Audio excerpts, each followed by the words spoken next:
Hello, everyone. I must welcome you all to our webinar series, Future You, Set Your Career Compass Right with Experts Insight. And I am Kalyani Majumdar, your host for today's webinar. So today our topic is careers in e-commerce with special focus on product management role in e-commerce. So in this webinar, you will find out about what is the role of an e-commerce product manager, what are the job opportunities in e-commerce, what kind of growth can one expect in e-commerce? Is a PM role in e-commerce different from a PM role in other sectors? Like we have already covered Microsoft and other firms. So we will be talking a little bit about how different it is from working as a PM in e-commerce. So how to build your profile to stand out from the rest? How does an MBA help in getting your foot in the door in e-commerce, irrespective of the specializations? So today for this session, our speaker is Sai Dasthar. He is a senior product manager at Amazon. Sai Srinath is an alumnus of NITIE. He worked with Genpact and Deloitte before choosing to pursue an MBA and a career in e-commerce with one of the top firms.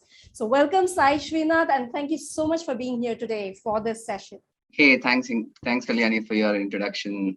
Really excited for this session. Great. Yeah. So let's start with your career trajectory. So you were working with Deloitte and already had a 2+ years work experience at Genpact. So what was the trigger for you to pursue an MBA? So yeah, it goes long back. When I was doing engineering, frankly speaking, I didn't had any plans of MBA. I didn't had any long-term plans, if I put it in the right way. Whereas my other friends were, planning for GATE, GRE, CAT, all those plans. Like I was in such category where if I get a job, I'm like okay with kind of that. So I got like 3 campus placements, and with that focus, I got that job. And out of that, 2 were of my mechanical background, which I did my engineering. I did not choose to because of my own personal reasons, because it's just out of town and all. But so whatever was flexible that time, I chose Genpact, which was another campus placement I had. Okay. So I started working with Genpact.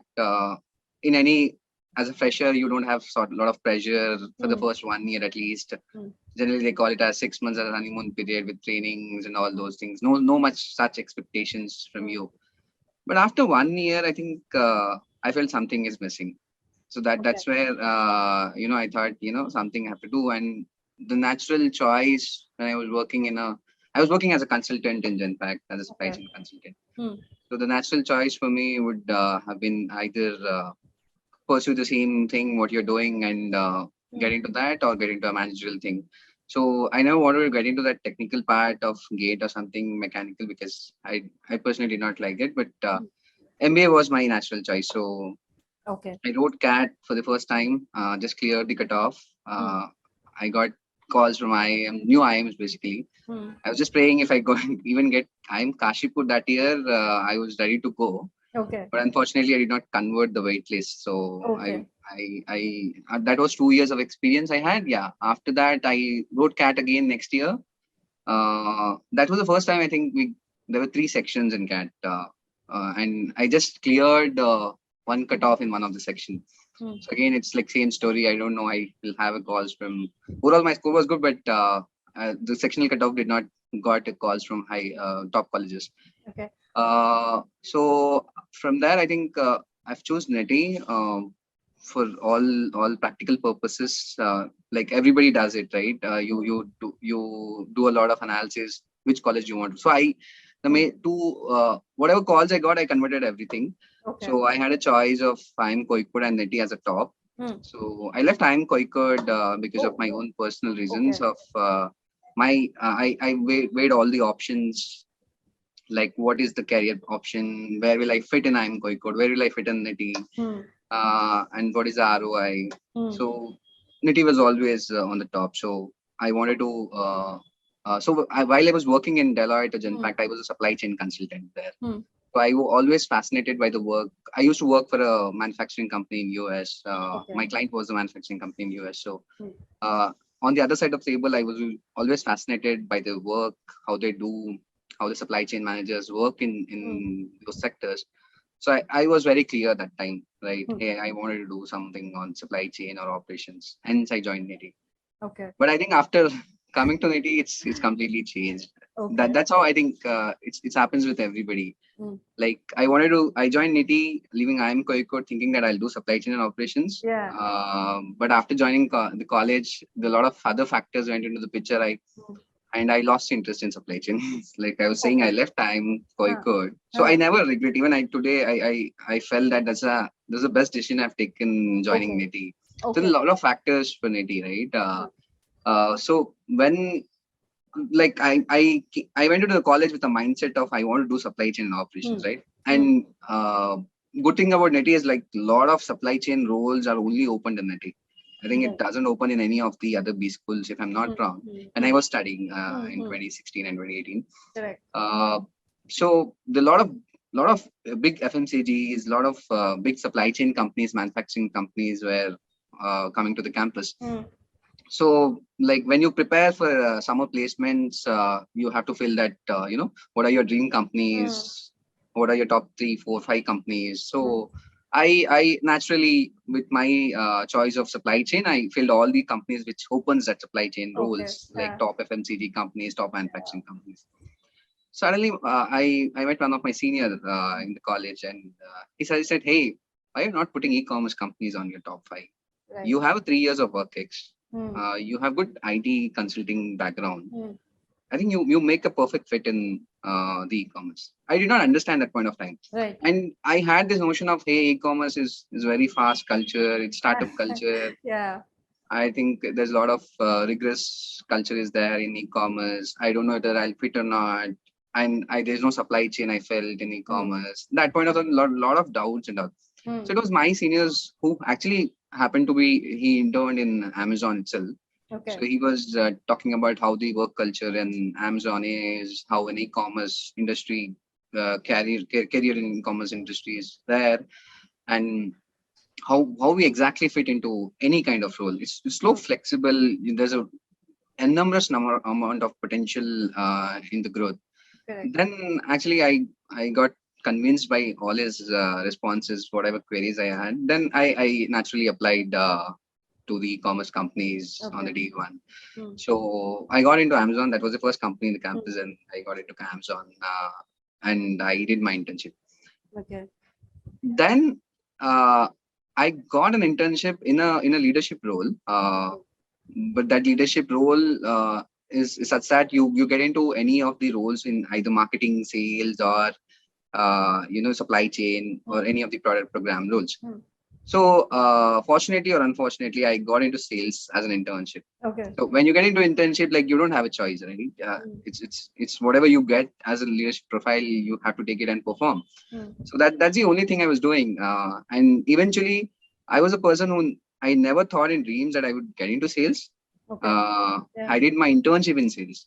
So that's kind of and the notion of being in NITIE and doing a sales profile was also not communicated for everybody. Like, right.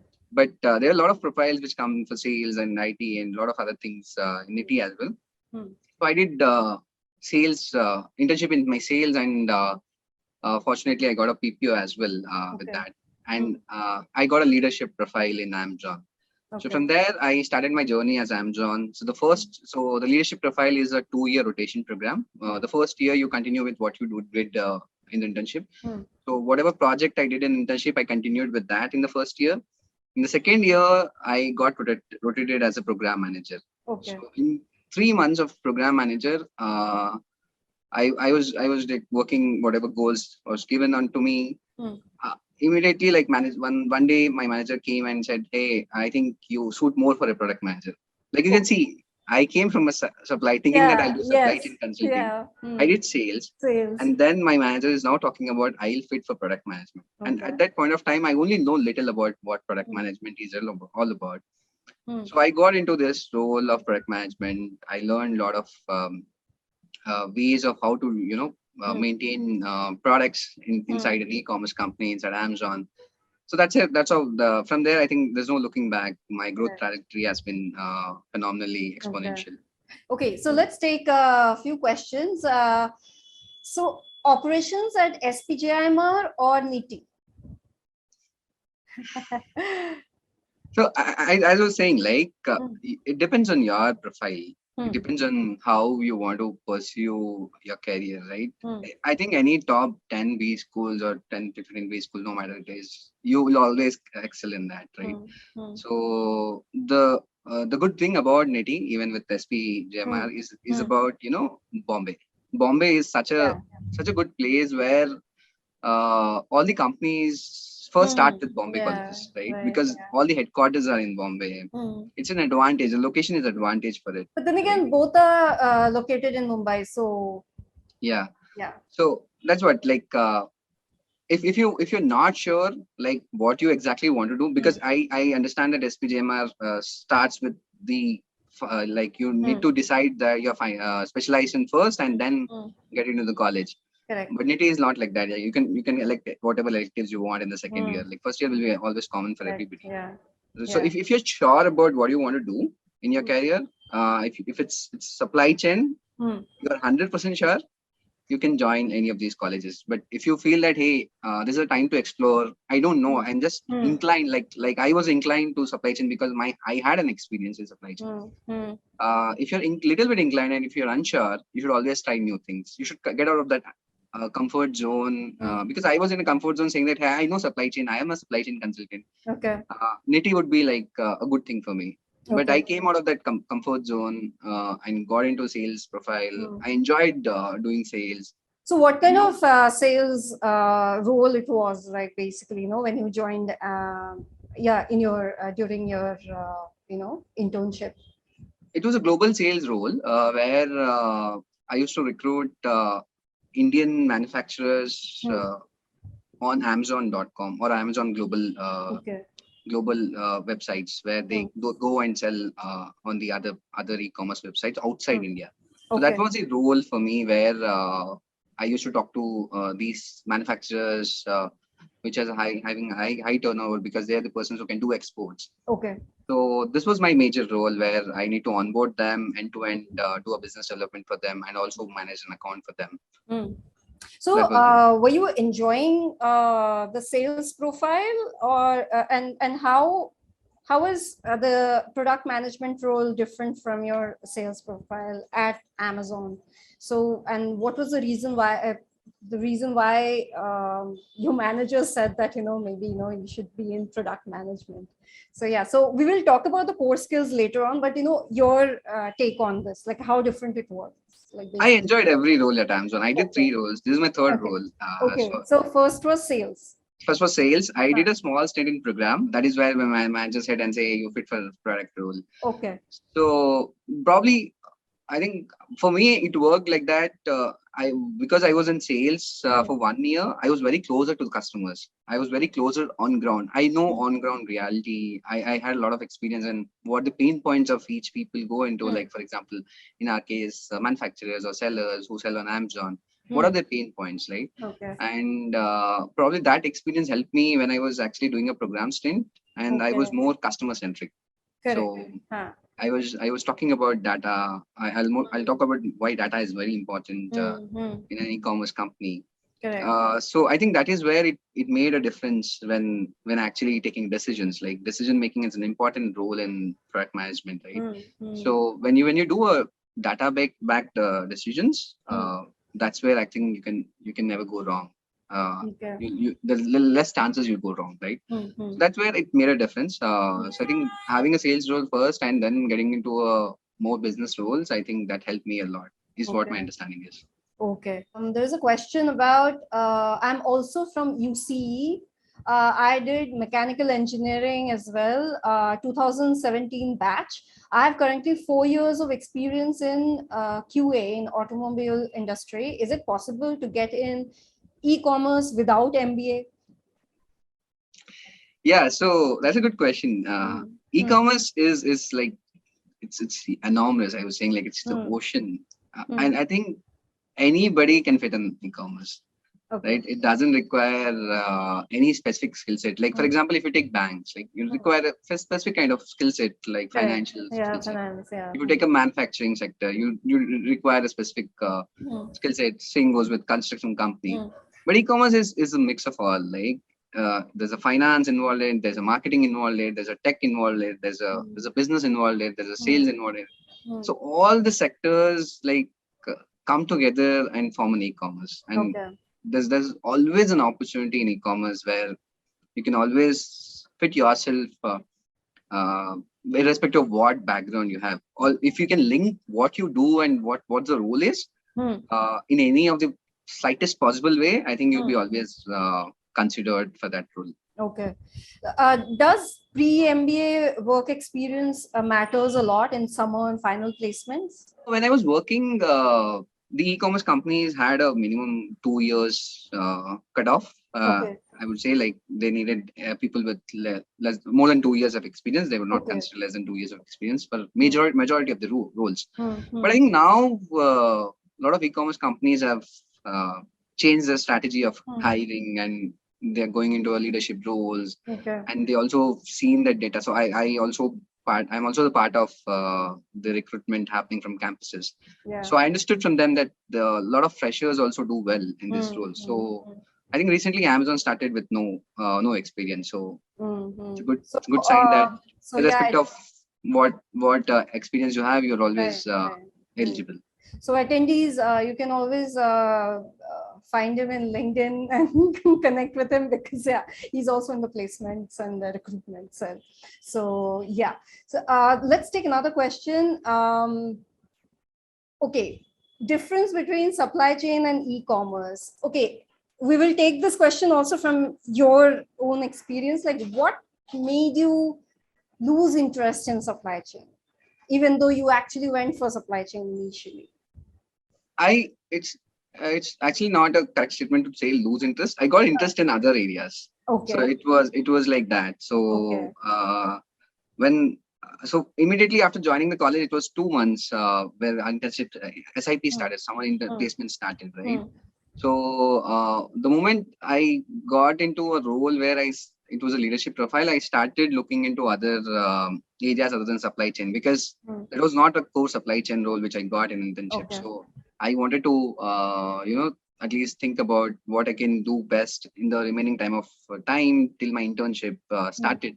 So I started working on various tools, how we can Excel, like Microsoft Excel is one of their macros, and all those things. I've started working on that, and I loved data a lot. Like data is a key. Now I understand that importance. Like if you have data, like you can even start a business, right? So that's how it is. Like that's the importance of data.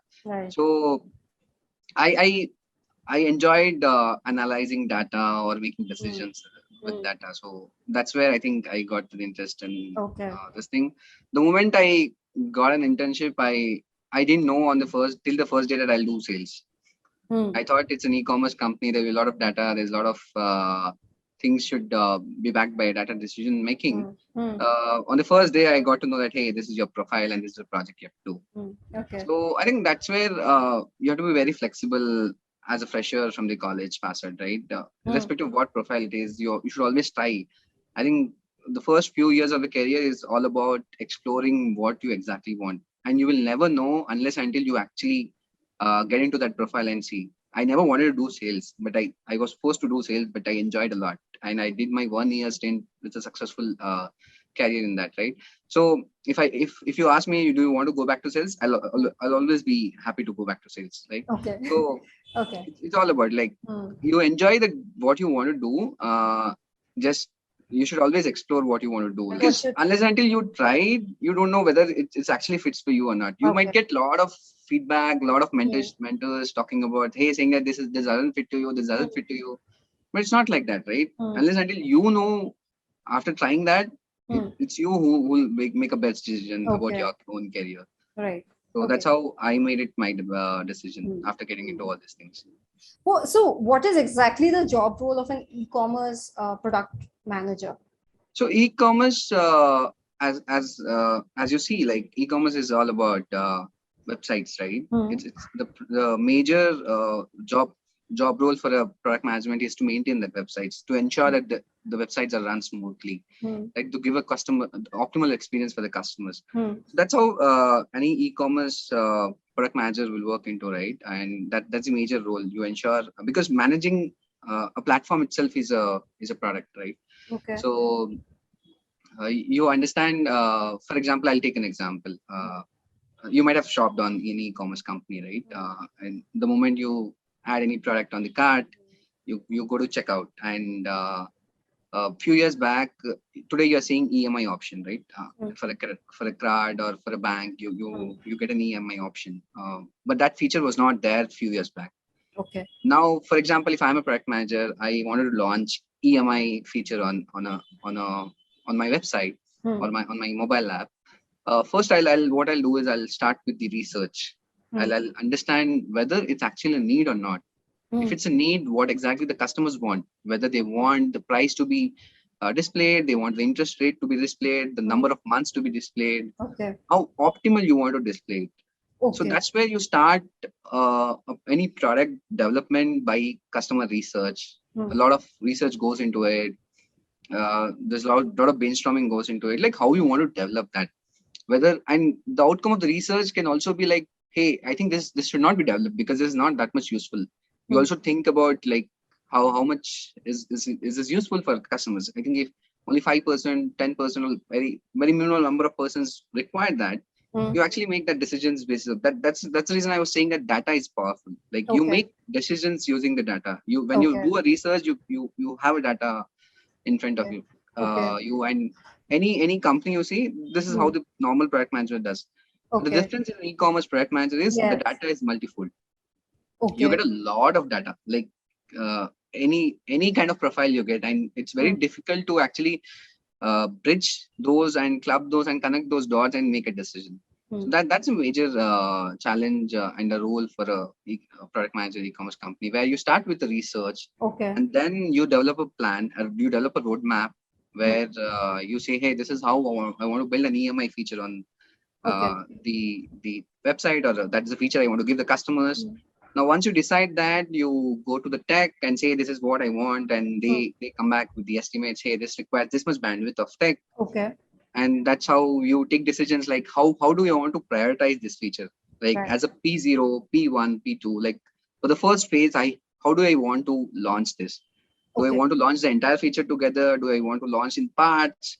Then I want to take that decision. So that's how the product manager is the owner of your entire product. So basically it's a liaison between your tech, your business, and your UX and the customers. What customers want, you should understand. You should understand the requirements and break down into phases and give it to tech. You remove the blockers from the tech. You develop a UX. You work with UX team, the user research team, or the user design team, where you build those features and you launch the product. And it not just ends there. It's all about, again, feedback mechanism. How do you take a feedback, whether the customers are liking what you've launched, whether there's a bug in that, or there's the customers are not liking, this is what customers wanted it.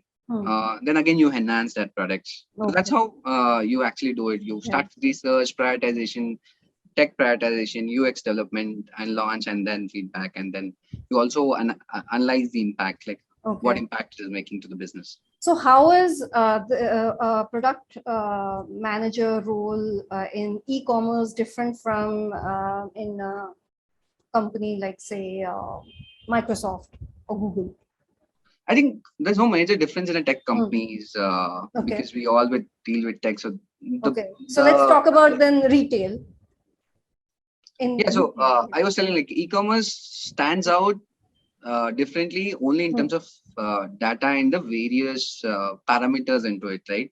For example, if you take any other tech company which is not e-commerce, you know what kind of customer you are targeting, and you know what kind of profile of that customers is, and then you try to sell your product or sell your platform to that particular company or entity or person, right? But in e-commerce, it's not like that. It's like anybody can come tomorrow. Anybody can, the data is multifold. The profiles are large. Today somebody might like something. Tomorrow, by the time you launch the product, it might be not relevant to them, right? For example, if I used to tell, hey, I launched something on desktop. Now people are going on mobile every time. So something on desktop maybe 10 years back, 8 years back would have been very good feature. But if you're launching something similar today, I think it's not relevant. So you need to be very,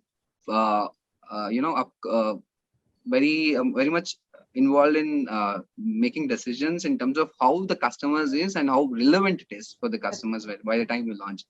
That's the reason the product management e-commerce is not a full-fledged launch. Like you go and launch something full-fledged and then it's done. It's not like that. You launch in phases to understand how people are taking it. Okay. And how it is relevant. Then based on the first launch, you actually go and change your roadmap again, saying that, hey, this is what I got a feedback from the first launch.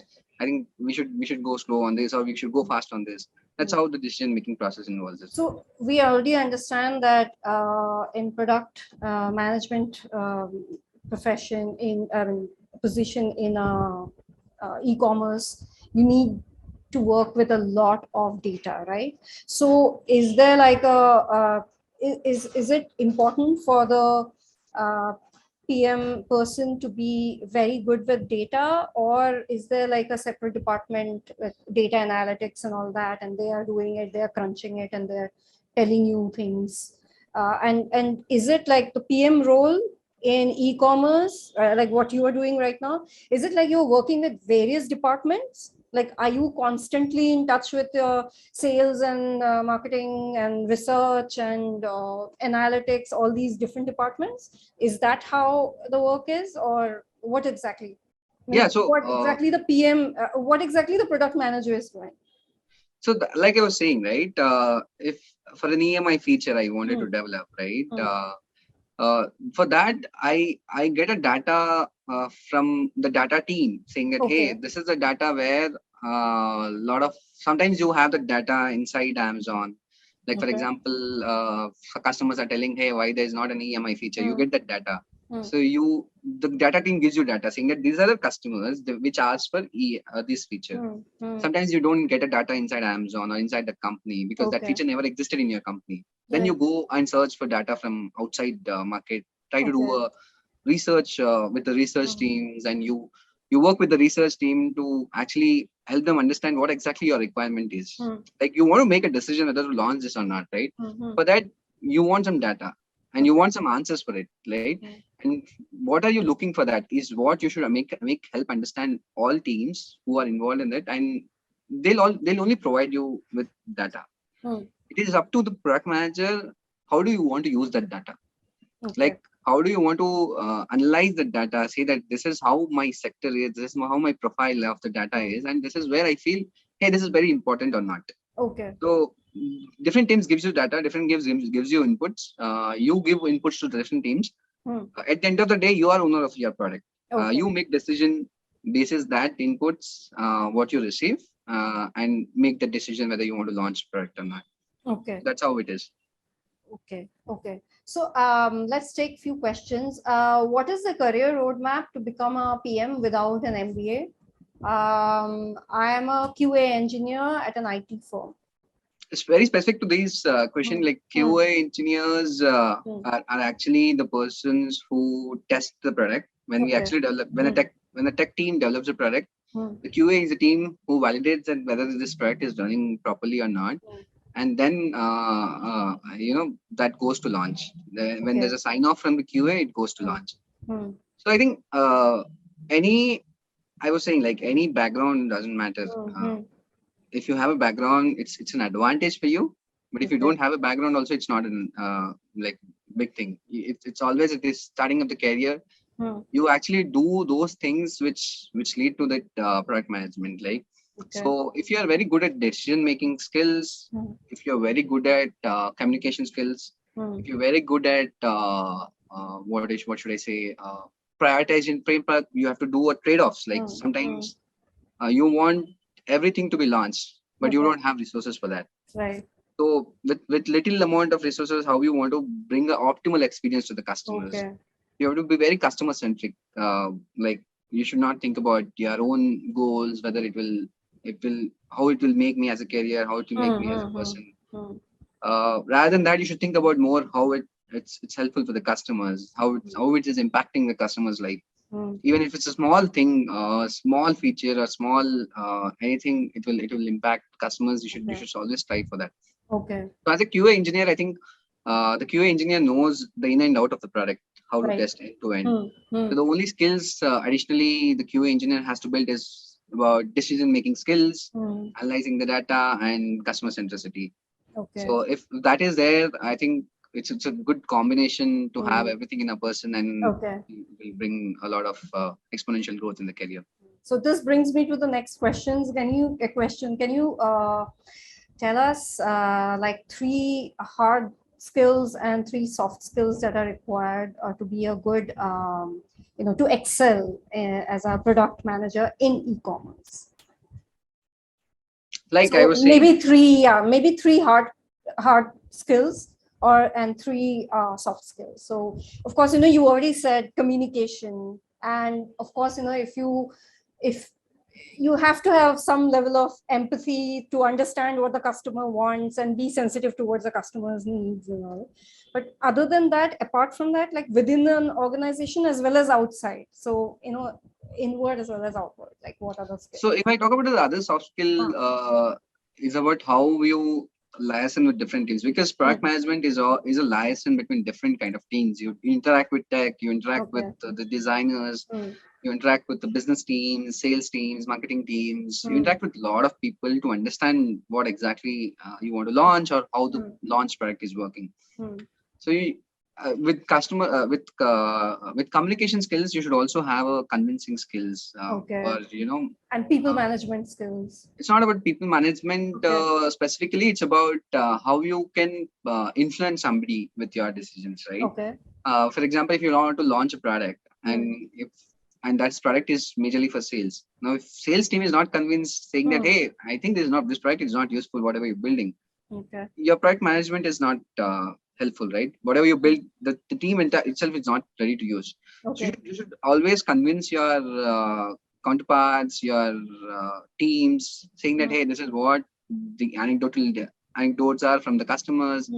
I think this is what the data says. And that's the reason I was saying always that data-backed decisions are always helpful in e-commerce. Not just e-commerce, any company, but e-commerce, because the data is multifold, it's always important that you make decisions with data. And when you come with data to any of the team, right, they'll definitely, there's no way that they can not accept that, right? So you should influence those teams to help understand how you want to do that. That's one of the soft skills I was talking about.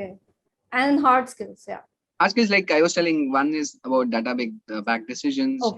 You should understand how to make trade-offs.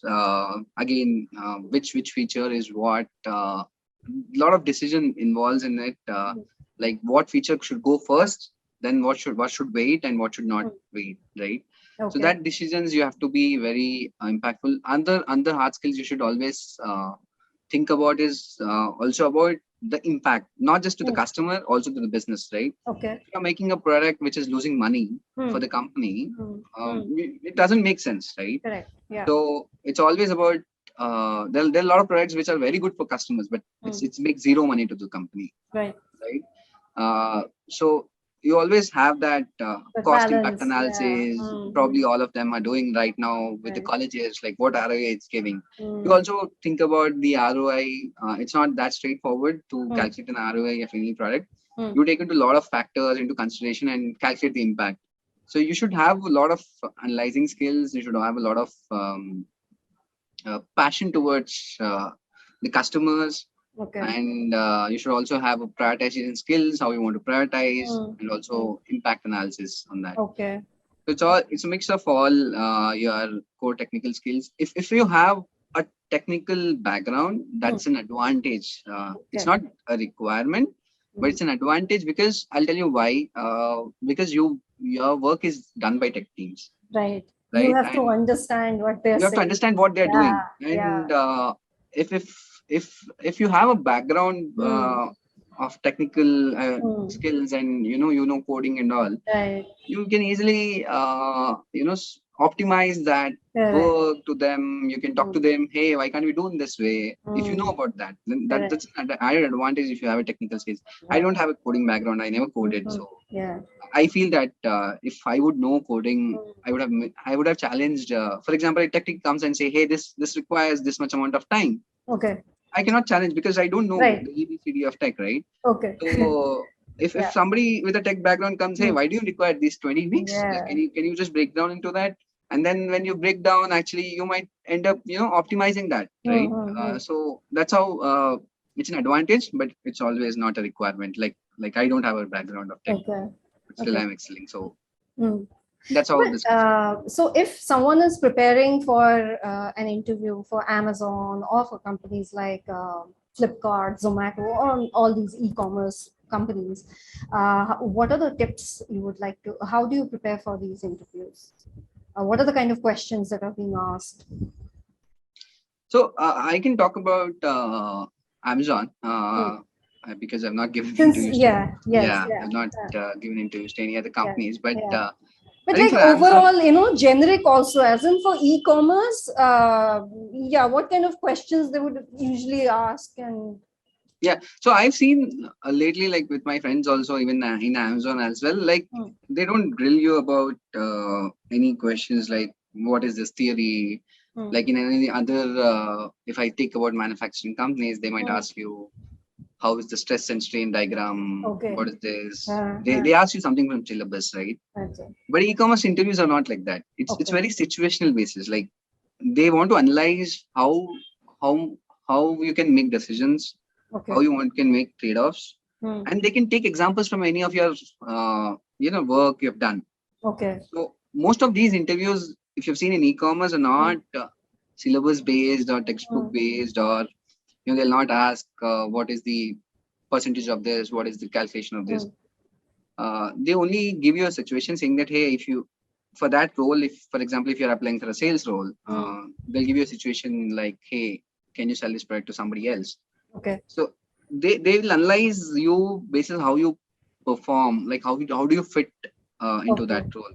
So they don't come to reject you. They actually want to take you, and they actually see a fit, whether this person fits or not. So what I suggest with candidates is whichever college you go, try to understand which profiles the e-commerce companies generally open in their colleges, because different colleges have different profiles. So basis that profile, you actually go through that job descriptions. A lot of times I've seen e-commerce job descriptions are very accurate. Whatever is described in job description, it's very accurate. You end up doing the same kind of work. So if you have anything matching in your resume, like with the slightest possible also, even if it's a 10% match, you just go confident and talk about it, right? So e-commerce companies always judge you about your decision-making skills, your data-backed skills, data-backed decision skills, your prioritization skills. It's all situational analysis. So I've not seen it's more of a discussion rather than an interview. Okay. So since you had a PPO in Amazon and now you're working with Amazon, but what if someone doesn't get a PPO with that one particular company that they would like, say with Amazon? So then what are the things that they can do probably to prepare, as in how to make their profile, their resume stand out? Yeah, I was saying like any profile fits into Amazon or any e-commerce company, I would say, right? So if no, I've got a lot of my batchmates in Amazon. They were from working in different manufacturing companies or FMCG companies. They are now working on Amazon. So I was saying like, what I want to say is like any profile fits into Amazon. Even if you want to get into Amazon now, unfortunately you did not get any placement with any e-commerce company or any dream company of yours, there's always a room to get into that, right? So, and with e-commerce, it's very easy because the moment you come with an experience, it always matters to them, the e-commerce companies, irrespective of what experience. And freshers? Freshers, generally, I've seen that Amazon or any e-commerce companies, major big e-commerce companies have taken through campus placements only. So if you're looking for a good role, basis your college. If you're from top 10 college, I recommend you don't try outside the campus placements, because generally 99% of the placements happens through campus placements. So they don't take outside as a lateral placements. But after you have some kind of experience post MBA, very easy to get into any of the e-commerce companies, because it's enormous. And you have seen, right, in COVID, how e-commerce companies have grown. And there's always an opportunity. If you see, e-commerce is just 20% of the entire retail. It's entire tailing business, what I say, like it's less than 20%. Like there's always a room to increase that, and more and more, there's a lot of more and more people coming on e-commerce and shopping it. Now we have a sale going on as well. Every year there's a multi-fold increase in the sales, right? So there's always an opportunity, and there's always a room to get into e-commerce companies. Which coding language is required for e-commerce roles? It depends. Like I was telling you, I'm not from a technical background, but any coding language, if you are from tech, I think tech are like gods in e-commerce companies, because you know how to code, you know how to extract data, you know how to build anything, because once you get to know coding, you can do anything, right? So technical people are always respected in all the companies, especially in e-commerce or tech companies. And when a tech person comes in a business roles like product management or marketing or sales, it's always an advantage. You'll excel a lot, because at the back end, you know how to extract the data. At the back end, you know how a data looks like. It's very easy to actually get into those data making decisions and how to extract those data. Because for any data, you don't need to depend on anything. You can easily extract from anybody, right? And because the what kind of data you want is actually very good. Even if you try to explain any tech person, you might filter that, right? You might not get exactly what you want. Like it's like painting, right? If I am painting, I know what is there in my mind. I can paint what I want. But if you tell somebody what is there in your mind, it becomes very difficult. And it's similar to data also, right? What you want that data, or what you want to build that, it's very easy. You can build it rather than you can relying on somebody else. Right.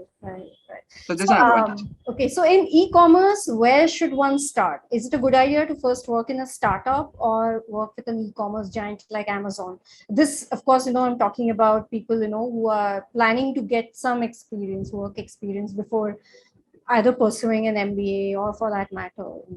See, for your specific question, whether to start with a startup or very big companies, I think it doesn't matter. It depends on you. Like, how do you want your career to be shaped at that particular point of time? How do you want to shape your career? So there's no there are always trade-offs. Like if you go to startup, if you want to go to a tech company, there's always trade-off. I can talk about how big companies, well-settled companies work is basically there are more. You'll have more people. There's more systematic way. There's more team collaboration. There are stronger teams in very big companies. There are some clear directions what you want to do. And most of the time in big companies, you do a specific kind of role. And unless you want to come out of that role and try for different, you will not. You'll end up only doing that specific kind of role. But whereas in startup, you do an enormous work. You can do an end-to-end work as well. And that can be a blessing as well as a curse. Depends on you, right? How it, because in startup, you build things you've never seen before. Everything you work, every day, whatever you try to build, it's always new. So it can be blessing and it can also be a curse. So it depends on you whether how you want to shape your career, how you want to gain an experience. And there's no hard and fast rule. Like at starting point of time, you should some say that you should start career with your startup so that you'll gain a lot of advantage. It's not. I don't feel that way. You can always get into a startup with 40 age, like at a high position, or you can always get into a good company at the later point of time. Your experience matters. Your how do you want to build things? How do you want to make an impact? Is all depends on you. So those trade-offs are important. Whether you want to go into a startup or your big companies, it is all dependent on you, and there's no hard and fast rule for that. So, what kind of a work-life balance is there as a e-commerce product manager? So work-life balance is majorly with Yeah. Is the it very company. stressful?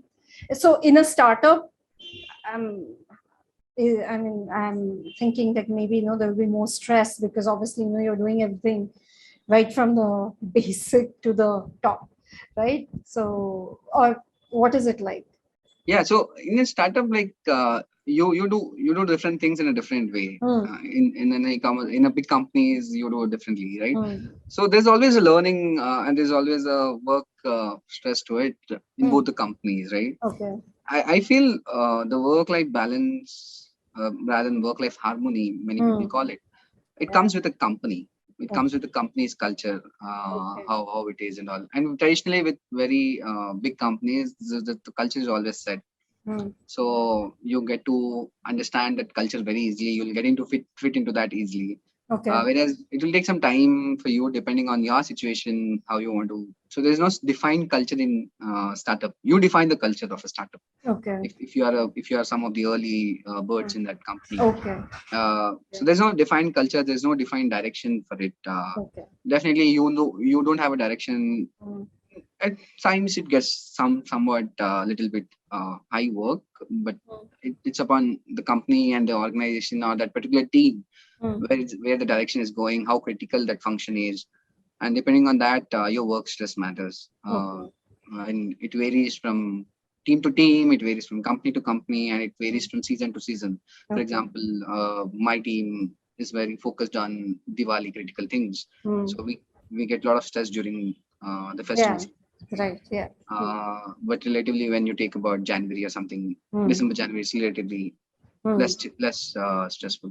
So Okay. it depends on how you're doing and what work Hmm. you're doing. It's always a mix of all the things. Okay. What is the career path after an MBA if a person is already having a 2 years work experience of pre-sales engineering in an IT firm? I think 2 years is not a big experience to think about. Hey, Okay. this is what my experience Yeah. is. I don't know what will happen to Hmm. my career. Hmm. I had 3 years of experience, and Okay. I'm not doing what I was doing earlier, right? Okay. So it's always upon you whether you want to, you really have that passion to try different things. You're really passionate about that roles because at the end of the day, they expect results from you. Okay. They, once you get into that role, you doesn't matter what is your background, whether you've done an MBA or not, whether you've done this coding or not. That's all. Hmm. Hmm. It's all about deliverables. If you Okay. deliver, you get into fit in that. So Okay. I think this is a good time to actually try different things if you've not tried. If you're very confident, I'm not like saying you that you should not you should try all different things. But if you're very confident, hey, this is what my profile is, this is what I want, I am 100% sure, then I think you should go ahead with that plan. You should be you should be convinced about your uh, proposal or your uh, inclination towards any role. Hmm. If you are convinced, you'll be definitely able to convince somebody in the interviewer. If not one company, there'll be 10 companies coming your Hmm. way, and somebody will get convinced. Hmm. The first point in your journey is you should get convinced whether you really want this or not. The Okay. moment you want this and you are passionate about it, I think people will give you red carpet to come with companies. Hmm. So So, does e-commerce companies visit new IIMs as well, or do they only visit the old IIMs? they started visiting for some profile, at least Amazon. Hmm. But it depends. Lot of factors goes into which Okay. campus you have to go. There are a lot of factors. How many openings are there? Hmm. Because they go to just fill the openings as well. Hmm. If they don't simply hire and then don't give work to you. So it depends on a lot of factors. But I think a lot of startups are coming. So I think one thing like people misunderstand that e-commerce is just like retails of Hmm. Amazons or Hmm. some Hmm. Flipkarts or something like Hmm. that, right? Hmm. It's not just that. The Okay. e-commerce is very huge. Hmm. So traveling almost Yes. Yeah. occupies 70% of the e-commerce. Make my trip, Yeah. IPO, all those things, right? So those are e-commerce. Your food deliveries are also e-commerce. Like a lot of Commerce. grocery things are also coming Hmm. up. Those are Yes. e-commerce, Hmm. right? And education. sectors is also growing a lot. It's also multifold. There are a lot of educational startups which are coming as an e-commerce platforms. So there are a lot of opportunities outside on e-commerce, because I was telling, right, the facts, it's less than 20% of the commerce happens through internet, right? So there's always a scope of 80% more, and there's always an entitlement to that, right? Okay. So that's how it is. So there's an enormous opportunity outside for e-commerce, and e-commerce is like a big ocean. There's a lot of small fish. I feel Amazon is also a small fish. Okay. So lot of tech companies, a lot of startups are coming with very unique ideas and are excelling. That's how it is. Okay, so can you tell us some maybe one challenging situation that you faced as a PM at Amazon? The challenging situation is like I was saying, right? There are multiple challenges. Anything you want to do today might not be relevant tomorrow. It's yeah, that's very fast. Very fast. Like the ecosystem is growing very fast with different kind of requirements from the customers. The biggest challenge for an e-commerce company, rather than any profile you take, the customer loyalty is not there. Right? Any customer, you might be loyal to a brand, you might be loyal to any product which you're using, but you might not be loyal to a company which you're buying from. Right? If you get an iPhone which is cheaper from a relatively good website, you will not shop on Amazon, right? Yeah. So you're not loyal to any of the e-commerce companies, and loyalty is a very big painful for e-commerce companies. So because of that loyalty, I think the customer profiles also gets changed a lot. You want to build something for some customers, but that customers are no longer your customers. So that's how it is. That's a major challenge in one of the e-commerce companies, and our requirements get very fast, change very fastly. And if you delay your launches, and most of the time that is another challenge. If you want to launch something, and if something technically there's some challenge happens, and you don't know how to proceed, and that gets delayed your launch, and that becomes problematic, right? So that's a major challenge. Tech delays and your customer loyalty. There's a lot of problems or challenging for any product manager or any person working in an e-commerce company. So as a PM recruiter, what are the things that they're looking for when they visit a campus for to recruit in PM role? For a product manager, if I was there, I can talk about it. So it depends on how different teams generally do. But on a general, I'll look into the decision-making skills of that particular candidate, right? How the decision-making skills are, because we have leadership principles in Amazon, and we, unlike other companies, our leadership principles are like we talk and work on those leadership principles. Every decision is backed by leadership principles. So I'll try to see that candidate whether the decision making skills are based on those leadership skills or not. Like XYZ leadership skills, that if that particular role demands a more customer centric leadership principle, then I'll try to analyze that candidate and see if there's any customer centric decisions he's making or not. Right? How does the prioritization framework he can do? How can he influence people or influence teams in actually getting those decisions? How can he communicate well or articulate well on something he or she wants to convey?